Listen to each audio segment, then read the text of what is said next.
Okay, so last class radioactivity topic ആയിരുന്നു എടുത്തത്. അപ്പോൾ അതിനകത്ത് നമ്മൾ ഡിസിൻറ്റഗ്രേഷൻ സീരീസും ഇൻട്രൊഡക്ഷനും റേഡിയോ ആക്ടിവിറ്റി എന്താ എന്നൊക്കെ നമ്മൾ ഒരു റേഡിയോ ആക്ടിവിറ്റി എന്താ ബ്രീഫ് ഇൻട്രൊഡക്ഷൻ തന്നു. ഡിസിൻറ്റഗ്രേഷൻ സീരീസ് നമ്മൾ പഠിച്ചു. 4 സീരീസിൻ്റെ കാര്യം പറഞ്ഞു. നമ്മൾ ഹാഫ് ലൈഫ് പീരീഡ് എന്താന്ന് പറഞ്ഞു. അപ്പോൾ അത് അവിടെ വരെയാണ് നമ്മൾ ലാസ്റ്റ് ക്ലാസ്സിൽ പറഞ്ഞത്. അപ്പോൾ ഹാഫ് ലൈഫ് പീരീഡ് എന്താന്ന് പറഞ്ഞു, ഡെഫിനിഷൻ പറഞ്ഞു, അതിൻ്റെ ഇക്വേഷനും നമ്മൾ പറഞ്ഞു. സോ ഇതിനെ ബേസ് ചെയ്തിട്ട് നമുക്ക് കുറച്ച് ന്യൂമറിക്കൽസ് ഉണ്ട്. അപ്പോൾ ഹാഫ് ലൈഫിൻ്റെ ഇക്വേഷൻ എന്ന് പറയുന്നതാണത് T half is equal to 0.693 by lambda. അപ്പോൾ ഈ ലാംഡ എന്ന് പറയുന്നത് നമുക്കറിയാം ഡി കെ കോൺസ്റ്റന്റ് ആണ്. അപ്പം അതിനും നമുക്കൊരു വാല്യൂ ഉണ്ടായിരുന്നു. അതിൻ്റെ നമ്മളൊരു ഡെറിവേഷൻ നമ്മൾ ലാസ്റ്റ് ക്ലാസ്സിൽ നമ്മൾ പഠിച്ചായിരുന്നു. Okay, so moving on.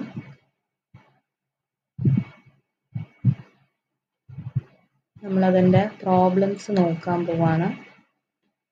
So first problem എന്ന് പറയുന്നത് a radioactive element decays at such a rate that after 68 minutes only 1/4 of its original amount remains. Calculate its decay constant and half-life period.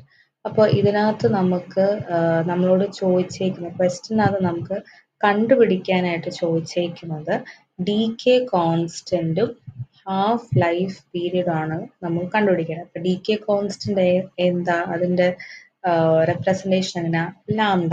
അപ്പം ലാംഡയും കണ്ടുപിടിക്കണം. അതുപോലെ തന്നെ നമുക്ക് കണ്ടുപിടിക്കേണ്ടത് എന്താ, T half ആണ് നമുക്ക് കണ്ടുപിടിക്കേണ്ടത്. സോ ഇതിൽ നമുക്ക് ക്വസ്റ്റ്യനിൽ നമുക്ക് എന്താ തന്നിരിക്കുന്നത്, അതായത് ഒരു റേഡിയോ ആക്റ്റീവ് എലിമെൻ്റ് ഉണ്ട്. അപ്പോൾ അത് ഡീകേ ചെയ്യുന്നതിൻ്റെ റേറ്റ് തന്നിരിക്കുന്നത് 68 മിനിറ്റ്സ് കഴിയുമ്പോൾ ഒറിജിനൽ അമൗണ്ടിൻ്റെ 1/4 ആയിരിക്കും ഉള്ളത്. Only 1/4 of its original amount റിമീൻസ്. അതായത് ഇപ്പോൾ ഒറിജിനൽ അമൗണ്ടിനെ ഞാൻ എക്സ് ആയിട്ട് എടുത്തു കഴിഞ്ഞാൽ അത് ഡീകേ ചെയ്ത് കഴിയുമ്പോഴത്തേക്കും ഇതിൻ്റെ 1/4 ഉണ്ടാകത്തുള്ളൂ. അതായത് x/4 വരും അല്ലേ. അതിൻ്റെ 1/4 മാത്രമേ റിമൈനിങ് ആയിട്ടുള്ളൂ. അതായത് എൻ്റെ ക്വാണ്ടിറ്റി ഞാനിവിടെ എത്ര ആയിട്ട് എടുക്കുന്നത്, 1 ആയിട്ടാണ് എടുക്കുന്നതെങ്കിൽ അതിൻ്റെ റിമൈനിങ് എത്ര എനിക്ക് വരുള്ളൂ, റിമൈനിങ് എത്ര ഉണ്ട് എനിക്ക്, 1/4. അതാണ് ക്വസ്റ്റ്യനിൽ നമുക്ക് തന്നിരിക്കുന്ന സമയം.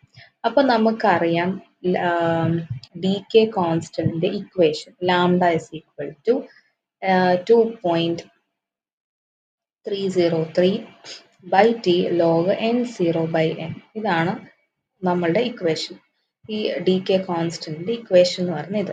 അപ്പം ഇതിനകത്ത് നമുക്ക് എന്തൊക്കെ ടേംസാണ് നമുക്ക് തന്നിരിക്കുന്നത് നോക്കാം. അതായത് നമുക്ക് ടി ഓൾറെഡി തന്നിട്ടുണ്ട്, 68 മിനിറ്റ്സ് നമുക്ക് ക്വസ്റ്റ്യനിൽ തന്നിട്ടുണ്ട്, ടൈം 68 മിനിറ്റ്സ്. പിന്നെ n0/n എന്ന് പറഞ്ഞാൽ n0 എന്ന് പറയുന്നത് n0 എന്ന് പറയുന്നത് ഒറിജിനൽ എമൗണ്ട് ആണ്. അതായത് initial amount, original amount, initial amount എന്ന് പറയുന്നതാണ് n0 എന്ന് പറയുന്നത്. അപ്പൊ അത് നമ്മൾ എവിടെ എന്തായിട്ട് എടുക്കുന്നത്, 1 ആയിട്ട് എടുക്കുന്നത്. n എന്ന് പറയുന്നത് ലാസ്റ്റ് നമുക്ക് റിമൈനിങ് ആയിട്ട് വരുന്നത്, ഇവിടെ പറഞ്ഞിരിക്കുന്നത് 1/4 ആണ് റിമൈനിങ് ആയിട്ടുള്ളത്. അതാണ് ഇവിടുത്തെ നമ്മളുടെ n എന്ന് പറയുന്നത്. അതാണ് ഇവിടെ നമ്മൾ സബ്സ്റ്റിറ്റ്യൂട്ട് ചെയ്തേക്കുന്നത്. അപ്പോൾ lambda is equal to 2.303 by 68 log 1/1/4. അപ്പോൾ ലോഗ് 1/1/4 നമ്മൾ സോൾവ് ചെയ്യുക. ലോഗരിതം ആ ഒരു ടേബിൾ യൂസ് ചെയ്തിട്ട് സോൾവ് ചെയ്യുമ്പോൾ നമുക്ക് ഈ ഒരു ആൻസർ കിട്ടും. അത് ഇൻറ്റു ഈ സംഭവം നമ്മൾ സോൾവ് ചെയ്യുമ്പോഴത്തേക്കും 0.0204 മിനിറ്റ് ഇൻവേഴ്സ് എന്നായിരിക്കും നമ്മുടെ, കാരണം ലാംഡ ഡി കെ കോൺസ്റ്റന്റ് അല്ലേ, അപ്പം അത് മിനിറ്റ് ഇൻവേഴ്സിലാണ് നമ്മൾ തരുന്നത്. പിന്നെ നമുക്ക് എന്താ കണ്ടുപിടിക്കേണ്ടത്, ഹാഫ് ലൈഫ് പീരീഡ്. അപ്പം ഡയറക്റ്റ് ഇക്വേഷൻ അല്ലേ, ഹാഫ് ലൈഫിന്റെ ഇക്വേഷൻ എന്താ, T half is equal to 0.693 by lambda. അപ്പം ലാംഡ നമുക്ക് ഓൾറെഡി ഇവിടെ കിട്ടി. ഈ വാല്യൂ നമുക്ക് ഇതിൽ സബ്സ്റ്റിറ്റ്യൂട്ട് ചെയ്യുമ്പോൾ നമുക്ക് ലാസ്റ്റ് ആൻസർ എന്ത് കിട്ടും, 34 മിനിറ്റ്സ് എന്ന് കിട്ടും. അപ്പോൾ ഇതിൻ്റെ ശ്രദ്ധിക്കേണ്ട കാര്യം ഇതിൻ്റെ യൂണിറ്റ് ശ്രദ്ധിക്കുക. ലാംഡയുടെ മിനിറ്റ് ഇൻവേഴ്സും ഇവിടത്തേത് ടൈമിൻ്റെ ഹാഫ് ലൈഫ് 34 മിനിറ്റ്സ് ആയിരിക്കും. അപ്പോൾ ഐ ഹോപ്പ് ഈ ഫസ്റ്റ് പ്രോബ്ലം മനസ്സിലായി എന്ന് വിചാരിക്കുന്നു. ഇത് ഡയറക്റ്റ് ക്വസ്റ്റ്യൻ ആണ്, നമുക്ക് ഡയറക്റ്റ്ലി ചെയ്യാൻ പറ്റുന്നൊരു ക്വസ്റ്റ്യൻ ആണ്. അടുത്ത സെക്കൻഡ് ക്വസ്റ്റ്യൻ എന്ന് പറയുന്നത് radio isotope decays at such a rate that after 100 minutes only 1/8 of original amount remains. Calculate T half and T. നമ്മൾ നേരത്തെ ചെയ്ത സെയിം ക്വസ്റ്റ്യൻ ആണ്, സെയിം തന്നെയാണ്. ഇവിടെ ജസ്റ്റ് നമുക്ക് ടൈമിൻ്റെ വ്യത്യാസം തന്നത്, ടൈമിൻ്റെയും ഒറിജിനൽ എമൗണ്ട് എത്രയാണ് ലാസ്റ്റ് റിമൈനിങ് ആയിട്ടുള്ളത്. അപ്പം നമ്മൾ നേരത്തെ പറഞ്ഞ സെയിം സംഭവം തന്നെ ഇവിടെ നമുക്ക് ടി എന്താ തന്നിരിക്കുന്നത്, 100 ആണ് നമുക്ക് തന്നിരിക്കുന്നത്. നമുക്കിവിടെ calculate T half and okay, actually T half and T എന്നല്ല, കാൽക്കുലേറ്റ് ടി ഹാഫ് എന്ന് വിളിക്കുന്ന ക്വസ്റ്റ്യൻ ഇത് മാറിപ്പോയതായിരിക്കാം. ഓക്കെ, കാൽക്കുലേറ്റ് ടി ഹാഫ് ആണ് നമ്മളോട് ഇവിടെ ചോദിച്ചേക്കുന്നത്. അപ്പോൾ ടി ഹാഫ് കിട്ടണമെങ്കിൽ നമുക്ക് എന്താ കണ്ടുപിടിക്കേണ്ട, ആദ്യം ലാംഡ കണ്ടുപിടിക്കാം, ഡി കെ കോൺസ്റ്റന്റ് കണ്ടുപിടിക്കാം. അപ്പോൾ ഇവിടെ നമുക്ക് ടൈം തന്നേക്കുന്നത് എന്താ 100ഉം n0/n. ഇവിടെ എന്താ എടുത്തതെന്ന് വെച്ച് കഴിഞ്ഞാൽ ഇവിടെ ആക്ച്വലി ഇവർ ചെയ്തേക്കുന്നത് ഇവിടെ നമുക്ക് 1/8 എന്ന് എടുക്കാം. 1/8 എന്നുള്ള ഇതിലെടുക്കാം. ഇവിടെ നമുക്ക് തന്നേക്കുന്നത് 1/8 of the original amount remains. അതായത് ഒറിജിനൽ ഇവിടെയും സെയിം സംഭവം തന്നെ, 1/4 of its original amount remains. ഇവിടെയും same 1/8 of its original amount remains. അങ്ങനെ തന്നെ കൊടുത്തിരിക്കുന്നത്. അതായത് ഒറിജിനൽ എമൗണ്ടിനെ നമ്മൾ റെപ്രസെന്റ് ചെയ്യുന്നതാണ് n0. n0ന്റെ 1/8 എന്ന് പറയുന്നത് എന്താ, ഈ n അപ്പം ആക്ച്വലി എന്തായിട്ടാണ് മാറുന്നത്, n0/8 ആയിട്ടാണ് മാറുന്നത്. അതായത് എന്താ സെയിം സംഭവം തന്നെയാണ്, 1/8 എന്ന് തന്നെയാണ് അവിടെ ആക്ച്വലി ഉദ്ദേശിക്കുന്നത്. ഓക്കെ, സെയിം തന്നെ n0/1. അതായത് ഇവിടെ നമുക്ക് എന്തായിട്ട് എടുക്കാം, 1/1/8 എന്നും എഴുതാം, അല്ലെങ്കിൽ n0/n0/8. അപ്പോൾ n0 ക്യാൻസൽ ആയിട്ട് പോകും. അപ്പോൾ നമുക്ക് റിമൈനിങ് എന്താ, 1/1/8 എന്നുള്ള ഫോമിലേക്കായിരിക്കും നമുക്ക് കിട്ടുന്നത്.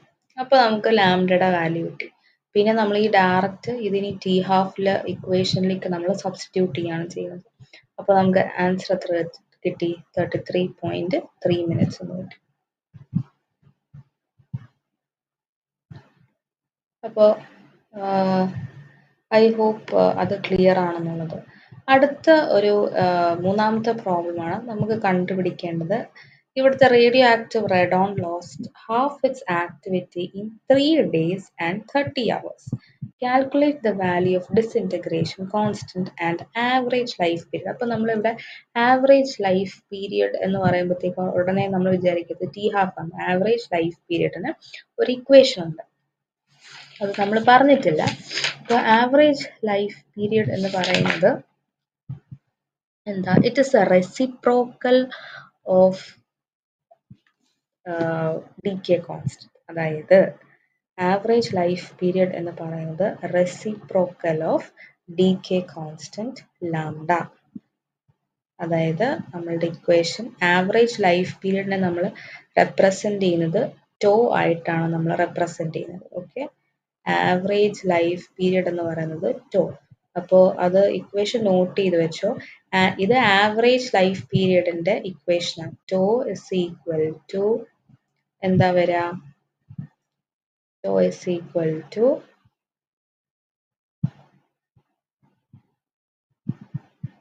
T half. നമുക്ക് രണ്ട് ഇക്വേഷൻ ആയിട്ട് എഴുതാം, ടി ഹാഫ് ബൈ 0.693. ഇത് ഒരു ഇക്വേഷൻ.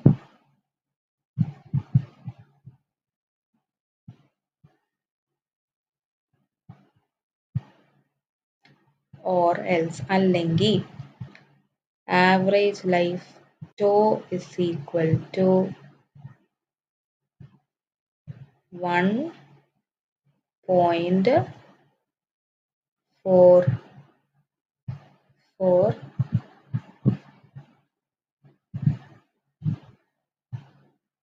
t half. ഇതാണ് ആവറേജ് ലൈഫ് പീരീഡിന്റെ ഇക്വേഷൻ. അതായത് നമ്മൾ ഈ ഒരു സംഭവത്തിനെ സിംപ്ലിഫൈ ചെയ്തിട്ട് ആക്ച്വലി ഈ ഒരു ഇതിലേക്ക് നമ്മൾ എടുത്തതാണ്. സിംപ്ലിഫൈ ചെയ്തെന്ന് വെച്ച് കഴിഞ്ഞാൽ ഇതിനെ നമ്മൾക്ക് സെപ്പറേറ്റ് ആയിട്ട് എഴുതാമല്ലോ. 1/0.693 വാല്യൂ ആണ് 1.44 എന്നുള്ളത്. അപ്പോൾ tau is equal to 1.44 t half എന്നുള്ളത്. ഓക്കെ, അപ്പോൾ ഈ ഇക്വേഷൻ ആണ് നമ്മൾ ആവറേജ് ലൈഫ് പീരീഡിന് ഉപയോഗിക്കുന്നത്. അപ്പോൾ ഇതിനകത്ത് നമുക്കറിയാം ഈ റേഡിയോ ആക്റ്റീവ് റഡോൺ എന്ന് പറയുന്നത് ഒരു റേഡിയോ ആക്റ്റീവ് എലമെന്റ് ആണ്. അതിൻ്റെ ഹാഫ് ലൈഫ് ലോസ്റ്റ് ചെയ്ത്, അതായത് അവർ പറഞ്ഞേക്കുന്നത് എന്താ 3 days and 30 hours. നമുക്കറിയാം, നമുക്ക് എപ്പോഴും ഓർക്കുക, ഇതിനെ നമ്മൾ കൺവേർട്ട് ചെയ്യുമ്പോൾ, നമ്മൾ ടൈമിന് നമ്മൾ കൺവേർട്ട് ചെയ്യുമ്പോൾ എപ്പോഴും അത് മിനിറ്റ്സിലായിരിക്കണം. നമ്മളെപ്പോഴും ടൈം എടുക്കുമ്പോൾ അതെപ്പോഴും മിനിറ്റിലായിരിക്കണം. ഓക്കെ, അവറിലും സെക്കൻഡ്സിലും അല്ല, മിനിറ്റിലാണ് നമ്മളെപ്പോഴും ടൈമിനെ കാൽക്കുലേറ്റ് ചെയ്യുന്നത്.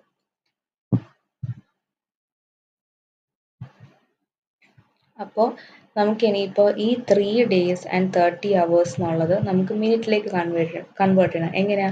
3 days എന്ന് പറയുന്നത് എന്താ? 1 day എന്ന് പറയുമ്പോൾ നമുക്കറിയാം ഇറ്റ് ഇസ് 24 hours അല്ലേ? 1 ഡേയിൽ എത്ര അവേഴ്സ് ഉണ്ട്? So 24 hours. അപ്പോൾ 3 ദിവസമാണെങ്കിൽ എത്ര? 24 into 3 കാൽക്കുലേറ്റ് ചെയ്യാം. അപ്പോൾ നമുക്ക് എത്ര കിട്ടും? 12 72. അപ്പോൾ 3 ദിവസം കൊണ്ട് നമുക്ക് 72 hours കിട്ടും ആൻഡ് 30 hours. അപ്പോൾ നമുക്ക് ടോട്ടലി എത്ര ഉണ്ട്? 30 hours-ഉം പ്ലസ് 72. 3 days-ൽ എത്ര അവേഴ്സ് ഉണ്ട് നമുക്ക്? 72 hours. അപ്പോൾ നമുക്ക് ടോട്ടൽ എത്ര അവേഴ്സ് കിട്ടി? 102 മണിക്കൂർ. അപ്പോൾ 102 മണിക്കൂർ കൊണ്ടാണ് ഡീകേ ആയത്.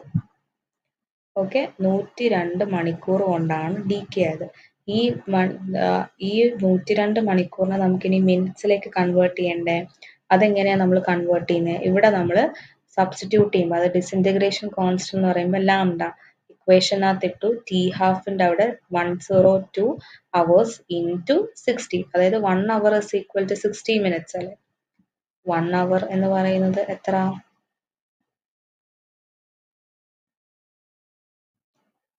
60 minutes.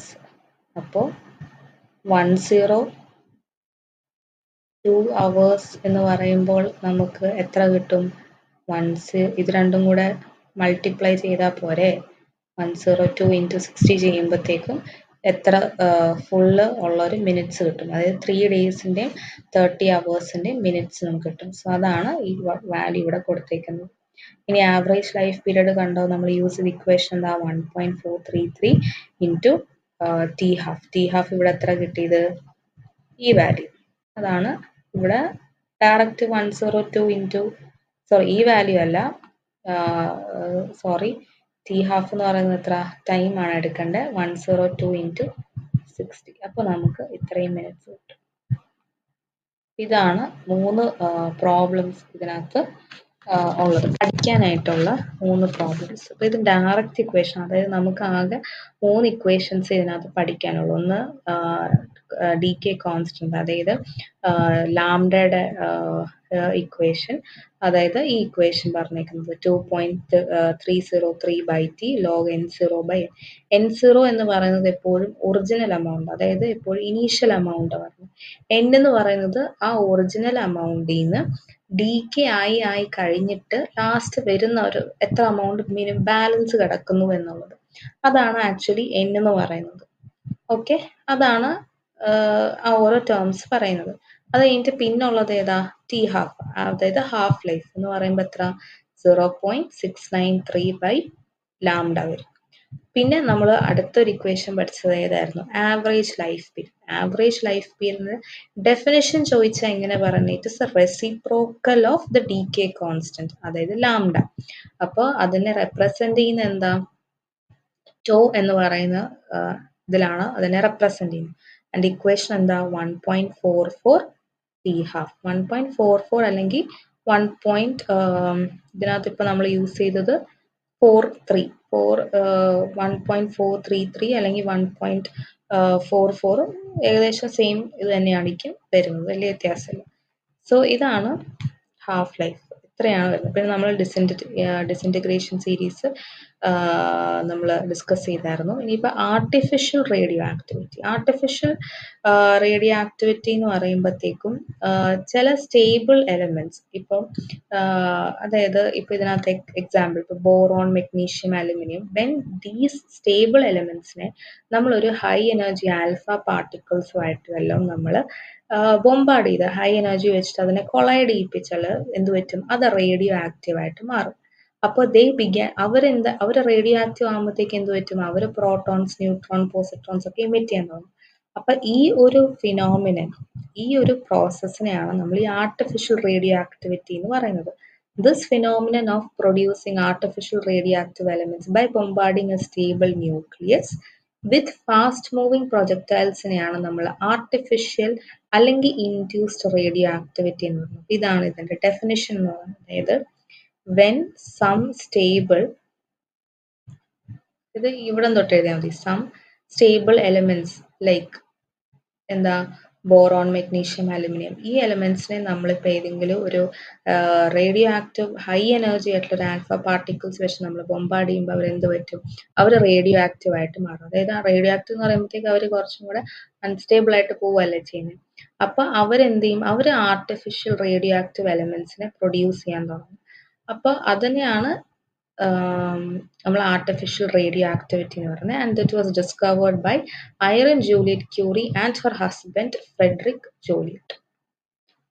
ഓക്കെ, അപ്പൊ ഇത് കുറച്ച് എക്സാമ്പിൾസ് ജസ്റ്റ് കൊടുത്തേക്കാണ്. Nuclear reactions involving the interaction of alpha particles with boron, magnesium. അപ്പൊ അതായത് ബോറോണും ഈ ഹീലിയം 2 4 എന്ന് പറയുന്നത് എന്താ?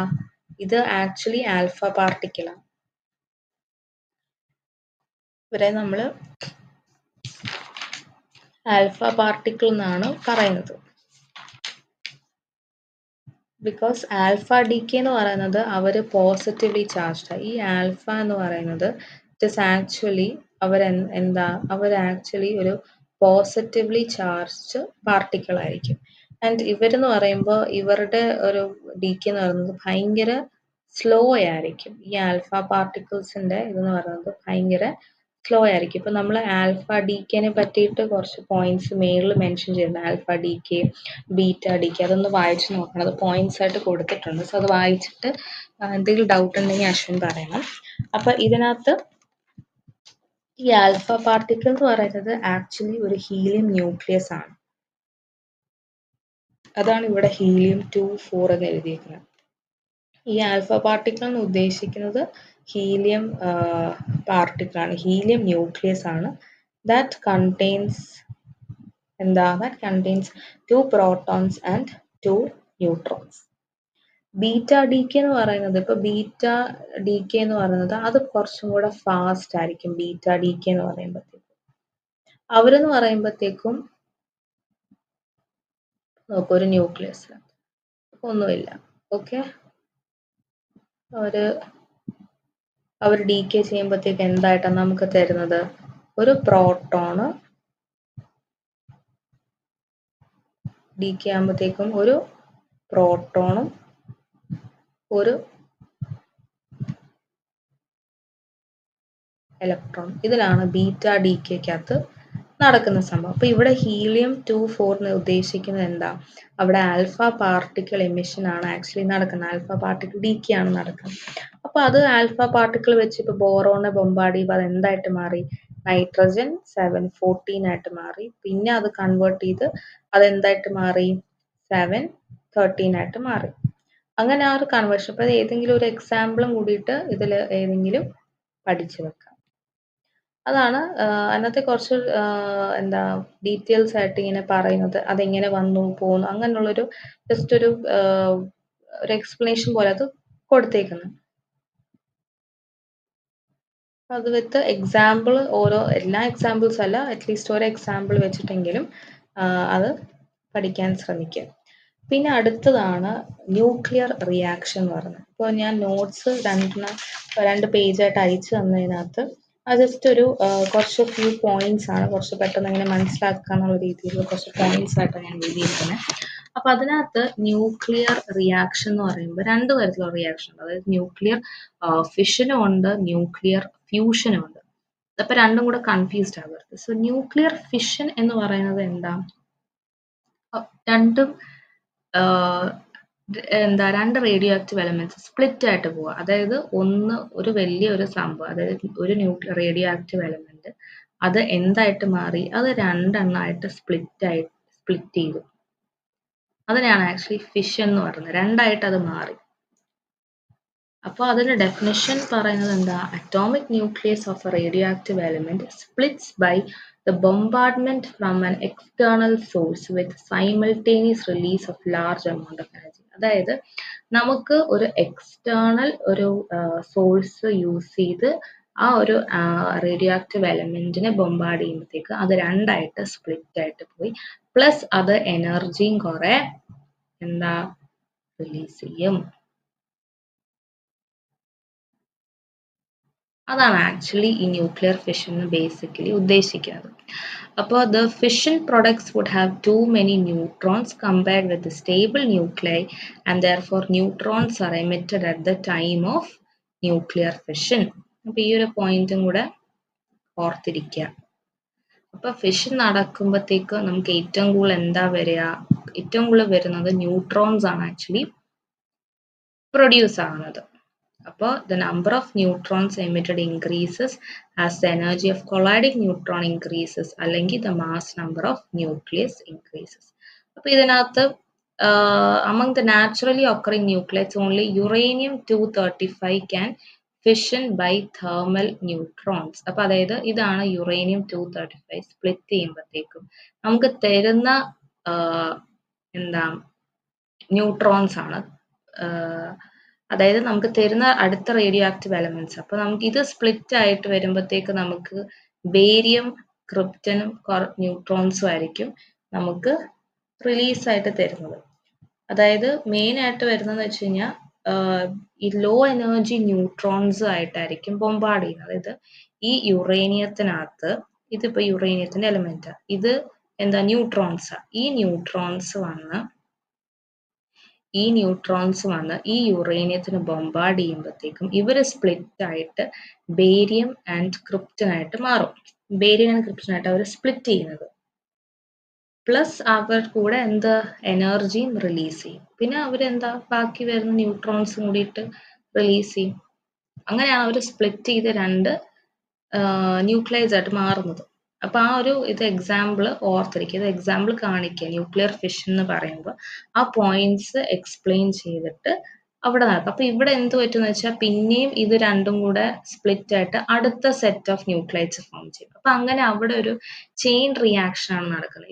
ഇവിടെ അത് തന്നെയാണ് നടക്കുന്നത്. ഇത് അടുത്തത് അയഡിനായിട്ട് മാറി, CGM ആയിട്ട് മാറി, അങ്ങനെ അതായത് ഇവിടെ എന്താ നടക്കുന്നത്? ആക്ച്വലി അവിടെ ഒരു ചെയിൻ റിയാക്ഷൻ ആണ് നടക്കുന്നത്. അപ്പോ അതാണ് ആക്ച്വലി ഈ ന്യൂക്ലിയർ ഫിഷൻ എന്ന് പറയുന്നത്, ബേസിക് സംഭവം എന്ന് പറയുന്നത്. അപ്പൊ നമ്മൾ ഈ ചെയിൻ റിയാക്ഷൻ, അതായത് ഇപ്പൊ ഇങ്ങനെ വന്ന് അത് മുട്ടി, ഇത് പോയി, സ്പ്ലിറ്റ് ആയി, അങ്ങനെ പോകുമ്പോഴത്തേക്കും ഇതൊരു ചെയിൻ റിയാക്ഷൻ ആയിട്ട് ഇങ്ങനെ പോകും. അപ്പൊ നമ്മൾ ചെയിൻ റിയാക്ഷൻ കുറച്ച് അൺകൺട്രോൾഡ് ആയിട്ട് പോയി കഴിഞ്ഞാൽ, ഭയങ്കരമായിട്ട് ചെയിൻ റിയാക്ഷൻ കൂടി സ്പ്ലിറ്റ് ചെയ്ത് വേറെ കുറെ റേഡിയോ ആക്റ്റീവ് എലമെന്റ്സ് ആയിട്ട് ഫോം ചെയ്ത് പോവുകയാണെങ്കിൽ എന്ത് പറ്റും? അത് ന്യൂക്ലിയർ വെപ്പൺസ് ഉണ്ടാക്കാനായിട്ട് അതിന് യൂസ് ചെയ്യാൻ പറ്റും. അപ്പോൾ എന്താ പറ്റുക? അങ്ങനെ ചെയ്ത് നമ്മൾ ന്യൂക്ലിയർ വെപ്പൺസ് ആയിട്ട് യൂസ് ചെയ്യുന്നതാണ് ഈ ആറ്റം ബോംബ് എന്ന് പറയുന്നത്. അപ്പൊ ഈ ആറ്റം ബോംബിന്റെ ബേസിക് പ്രിൻസിപ്പിൾ എന്ന് പറയുന്നത് എന്താ? ഫിഷൻ ആണ് ആക്ച്വലി അവരുടെ ബേസിക് പ്രിൻസിപ്പിൾ എന്ന് പറയുന്നത്, ഫിഷൻ. ഓക്കെ, ആറ്റം ബോംബിന്റെ ബേസിക് പ്രിൻസിപ്പിൾ എന്ന് പറയുന്നത് ഫിഷൻ. അവിടെ അൺകൺട്രോൾഡ് ആയിട്ട് ചെയിൻ റിയാക്ഷൻ ഇങ്ങനെ നടക്കുന്നത് കൊണ്ട് എന്ത് പറ്റും, ന്യൂക്ലിയർ വെപ്പൻസ് ക്രിയേറ്റ് ചെയ്യാൻ പറ്റും. അപ്പൊ അവിടെ കുറെ ലോഡ് ഓഫ് എനർജി റിലീസ് ആവുന്നുണ്ട് അല്ലേ. അങ്ങനെ അതാണ് അപ്പൊ ആറ്റം ബോംബിനെ പറ്റിയിട്ടാണ് ഇവരെ പറയുന്നത്. ഒരു എക്സ്പ്ലോഷൻ അവിടെ നടക്കും. ഓക്കെ, അതാണ് ന്യൂക്ലിയർ ഫിഷൻ എന്നകത്ത് പറയുന്നത്. ഫ്യൂഷൻ എന്ന് പറയുമ്പോഴത്തേക്ക് ഫ്യൂഷൻ എന്ന് വെച്ചാൽ എന്താ, ജോയിനിങ് അല്ലെ, രണ്ട് സാധനം കൂടി ജോയിൻ ചെയ്യുന്നതാണ് ഫ്യൂഷൻ എന്ന് പറയുന്നത്. അപ്പോൾ ചെറിയ joining of smaller nuclear together to form എന്താ ഹെവിയർ ന്യൂക്ലിയസ് ആയിട്ട് ഫോം ചെയ്യും. അതിനെയാണ് ന്യൂക്ലിയർ ഫ്യൂഷൻ എന്ന് പറയുന്നത്. അപ്പൊ അതിനകത്ത് വരുന്നത് എന്താ, ഹൈഡ്രജൻ ബോംബ്. അവിടെ ഫ്യൂഷന്റെ മെയിൻ എന്താ പറയാ, ഫ്യൂഷന്റെ മെയിൻ പ്രിൻസിപ്പിൾ എന്ന് പറയുന്നത് ഹൈഡ്രജന്റെ മെയിൻ ഹൈഡ്രജൻ ബോംബിന്റെ മെയിൻ പ്രിൻസിപ്പിൾ എന്ന് അവിടെ പറയുന്നതാണ് ന്യൂക്ലിയർ ഫ്യൂഷൻ എന്ന് പറയുന്നത്. അവിടെ ആദ്യം എന്താ വരുന്നത് വെച്ച് കഴിഞ്ഞാൽ ഒരു ഫിഷൻ ബോംബ് പ്രൊഡ്യൂസ്, അവിടെ ആദ്യം ഫിഷൻ റിയാക്ഷൻ നടക്കും. അപ്പൊ ആ ഫിഷൻ റിയാക്ഷനിൽ നമ്മൾ പറഞ്ഞായിരുന്നു ഒരു ഹൈ ടെമ്പറേച്ചർ പ്രൊഡ്യൂസ് ചെയ്യുന്നുണ്ട്. ആ ടെമ്പറേച്ചർ യൂസ് ചെയ്തിട്ടാണ് ന്യൂക്ലിയർ ഫ്യൂഷന് വേണ്ടിയിട്ട് ചെയ്യുന്നത്. കാരണം ന്യൂക്ലിയർ ഫ്യൂഷൻ നല്ല എമൗണ്ട് ഓഫ് എനർജി വേണം. അങ്ങനെയാണ് ഹൈഡ്രജൻ ബോംബ് ഉള്ളത്. അപ്പൊ ആറ്റം ബോംബും ഹൈഡ്രജൻ ബോംബിന് രണ്ട് പ്രിൻസിപ്പിൾ. ആറ്റത്തിനകത്ത് ഫിഷനും മറ്റേനകത്ത് ഫ്യൂഷൻ. സോ അതാണ് ഈ ന്യൂക്ലിയർ റിയാക്ഷൻസിനെ പറ്റിയിട്ട് ബേസിക് ആയിട്ട് ഇതിനകത്ത് പറയുന്നത്. പിന്നെ ഇവരുടെ രണ്ടുപേരുടെ കമ്പാരിസൺ ആണ് പറയുന്നത്. അത് വായിക്കുക, അത് എനിക്ക് പെട്ടെന്ന് മനസ്സിലാവുന്ന ഒരു സംഭവമാണ്. പിന്നെ എന്തെങ്കിലും ഇതിനകത്ത് ഫുൾ റിയാക്ഷൻസ് എഴുതാനായിട്ടല്ല, ഒന്നോ രണ്ടോ റിയാക്ഷൻസ് എഴുതിയിട്ട് ജസ്റ്റ് അതിനെ പറ്റിയിട്ടൊന്ന് എക്സ്പ്ലെയിൻ ചെയ്യുക. എന്താണ് ഫിഷനും ഫ്യൂഷൻ റിയാക്ഷൻസും കമ്പാരിസൺ ചോദിച്ചു കഴിഞ്ഞാൽ അങ്ങനെ എഴുതാം. പിന്നെ വരുന്നത് ഇവരുടെ ഇതിനകത്ത് ന്യൂക്ലിയർ റിയാക്ടേഴ്സ് ആണ് ഇതിനകത്ത് വരുന്നത്. അതായത് the nuclear chain reaction can be controlled under suitable conditions and a steady state of self-propagated fission chains can be attained.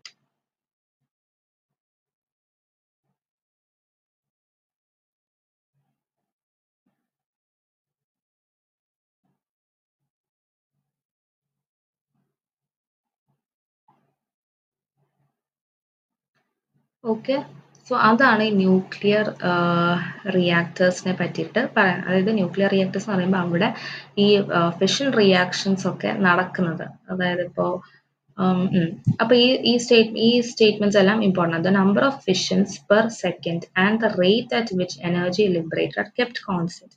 അപ്പൊ the condition is achieved in a device known as nuclear reactor. അപ്പൊ ഇതെന്താ nuclear reactor എന്താന്ന് ചോദിച്ചു കഴിഞ്ഞാൽ ഇത് ഇത്ര എഴുതുക. അതായത് നമുക്ക് ഈ ഫിഷൻ റിയാക്ഷൻസും ഈ ഒരു കണ്ടീഷൻസ് ഒക്കെ നടക്കുന്നതും നമ്മൾ ചെയ്യുന്നതും എല്ലാം ഒരു ഡിവൈസിനകത്താണ് നമ്മൾ ചെയ്യുന്നത്. അത് ആ ഒരു ഡിവൈസ് ആണ് ആക്ച്വലി ന്യൂക്ലിയർ റിയാക്ടർ എന്ന് പറയുന്നത്. അപ്പോൾ ആ ഒരു റിയാക്ടറിനെ പറ്റിയിട്ട്, അതായത് അതിനകത്തുള്ള കമ്പോണൻസും അതിന്റെ സ്കിമാറ്റിക് ഡയഗ്രാം ആണ് പറയുന്നത്. അതിനകത്ത് എങ്ങനെയാണ് അത് നടക്കുന്നത് എന്നുള്ള ഒരു ജസ്റ്റ് ഒരു എന്താ പറയുക, ഒരു ബ്രീഫ് ഇതുപോലെ അവിടെ കൊടുത്തിട്ടുണ്ട്. സോ അതിനകത്ത് ഇത് അതുപോലെ പഠിക്കുക എന്നുള്ളതേ ഉള്ളൂ. ഓക്കെ, സോ ഈ പാരഗ്രാഫ് അതിനകത്ത് എന്തൊക്കെ എലമെന്റ്സ് ആണ് കണ്ടെയ്ൻ ചെയ്യുന്നത് എങ്ങനെയാണെന്നുള്ളതാണ് ഇതിനകത്ത് പറയുന്നത്.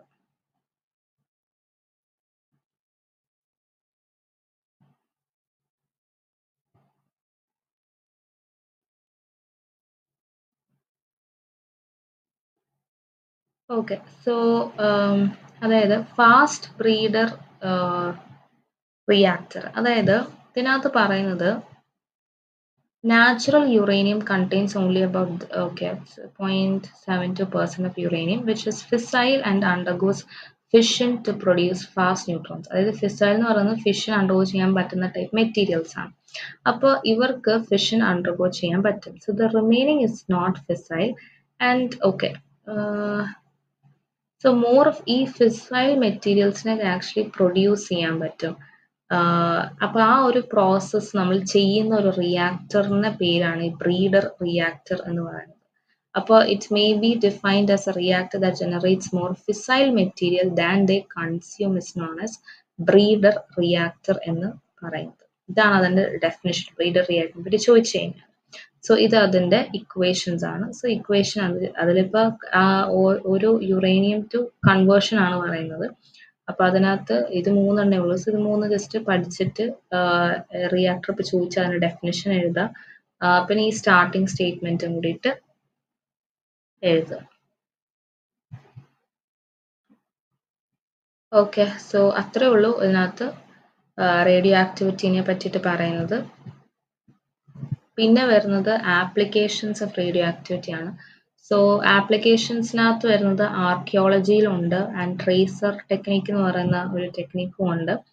സോ ഇതിനകത്ത് ഇപ്പോൾ ഇതിനകത്ത് ഇപ്പോൾ റേഡിയോ കാർബൺ ഡേറ്റിംഗ് എന്ന് പറയുമ്പോഴത്തേക്കും that is one of the most important application of radio activity. So radio carbon dating എന്ന് പറയുന്നത് ഏജ് ഓഫ് മെറ്റീരിയൽസ് കണ്ടുപിടിക്കുന്ന ഒരു സംഭവം. അതായത് ഈ ഒരു മെത്തേഡിനകത്ത് amount of carbon 13 present in it by counting the number of beta radiation it emits. അപ്പോൾ അതായത് ഇതിനകത്ത് നമ്മൾ ഏജ് ഓഫ് മെറ്റീരിയൽ ആണ് കണ്ടുപിടിക്കുന്നത്. And this is done. അതായത് ഇത് എങ്ങനെയാണ് ചെയ്യുന്നതെന്ന് വെച്ച് കഴിഞ്ഞാൽ ഈ കാർബൺ 14ന്റെ amount എത്രത്തോളം പ്രസന്റ് ആകുന്നുണ്ടെന്ന് നോക്കും. By counting the number of എത്ര ബീറ്റ റേഡിയേഷൻ അത് എമിറ്റ് ചെയ്യുന്നുണ്ട് എന്ന് നോക്കിയിട്ട് അതിനനുസരിച്ചിട്ടാണ് ഈ ഏജ് ഓഫ് മെറ്റീരിയൽസ് കണ്ടുപിടിക്കുന്നത്. പിന്നെ വരുന്നത് ട്രേസർ ടെക്നിക്കാണ്. ട്രേസർ ടെക്നിക്ക് എന്ന് പറയുമ്പോഴത്തേക്കും radioactive element is introduced into a system and then its movement is traced using its radioactivity. അതായത് നമ്മളൊരു റേഡിയോ ആക്റ്റീവ് എലമെന്റ് ഒരു സിസ്റ്റത്തിനകത്തോട്ട് റേഡിയോ ആക്റ്റീവ് എലമെന്റ് നമ്മൾ ഇൻട്രൊഡ്യൂസ് ചെയ്തു. ആ പെർട്ടിക്കുലർ എലമെന്റിന്റെ മൂവ്മെന്റ് നമ്മൾ ട്രേസ് ചെയ്യുന്നത് ഈ റേഡിയോ ആക്ടിവിറ്റി യൂസ് ചെയ്തിട്ട് ട്രേസ് ചെയ്യുന്നതാണ് ആക്ച്വലി ട്രേസർ ടെക്നിക്ക് എന്ന് പറയുന്നത്. അപ്പോൾ അതായത് മെയിൻലി റിയാക്ഷൻ മെക്കാനിസം ഒക്കെ സ്റ്റഡി ചെയ്യാൻ വേണ്ടിയിട്ട് യൂസ് ചെയ്യുന്ന ഒരു ടെക്നിക്കാണ്. പിന്നെ മെഡിസിനൽ ഫീൽഡിൽ അതെങ്ങനെ യൂസ്ഫുൾ ആകുന്നു എന്നുള്ളതാണ്. അതായത് ഡയഗ്നോസ് ചെയ്യാനും പിന്നെ തെറാപ്പി പേർപ്പസിനൊക്കെ യൂസ് ചെയ്യുന്നുണ്ട്. പിന്നെ അഗ്രികൾച്ചർ ഫീൽഡിലുണ്ട്, ആർക്കിയോളജി ഫീൽഡിലുണ്ട്. ആർക്കിയോളജി ഫീൽഡിനകത്ത് വരുന്നതാണ് ഈ റേഡിയോ കാർബൺ ഡേറ്റിംഗ് എന്ന് പറയുന്നത്. അതായത് നമുക്ക് അതിൻ്റെ ഏജ് കണ്ടുപിടിക്കാനും പിന്നെ എന്താ ഏജ് കണ്ടുപിടിക്കാനായിട്ടാണ് നമ്മൾ മെയിനായിട്ട് അതിന് യൂസ് ചെയ്യുന്നത്. ആർക്കിയോളജി എന്താ പറയുക ആപ്ലിക്കേഷൻ അതിൻ്റെ അണ്ടറിൽ വരുന്നതാണ്. പിന്നെ അതിൻ്റെ അഗ്രികൾച്ചർ ഫീൽഡിൽ അതെങ്ങനെ യൂസ്ഫുൾ ആവുന്നുണ്ട്, പിന്നെ അത് വരുത്തുന്ന പൊല്യൂഷൻസും കാര്യങ്ങളും, പിന്നെ അതിൻ്റെ വേസ്റ്റ് മാനേജ്മെൻറ്റ്, അതിൻ്റെ ഹസാർഡ്സ്, അതിൻ്റെ പ്രോസ് കോൺസ്, അതൊക്കെയാണ് ഇതിനകത്ത് പറയുന്നത്.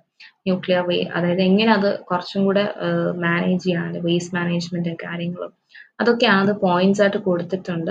സോ അത് ഫുള്ള് വായിച്ചിട്ട് അത് മനസ്സിലാക്കുക. അതിനകത്ത് എന്തെങ്കിലും സംശയം ഉണ്ടെങ്കിൽ അത് ചോദിക്കുക. So with this V end the chapter radio activity എന്ന് പറയുന്ന ആ ഒരു ഫുൾ സെക്ഷൻ നമ്മൾ തീർത്തു.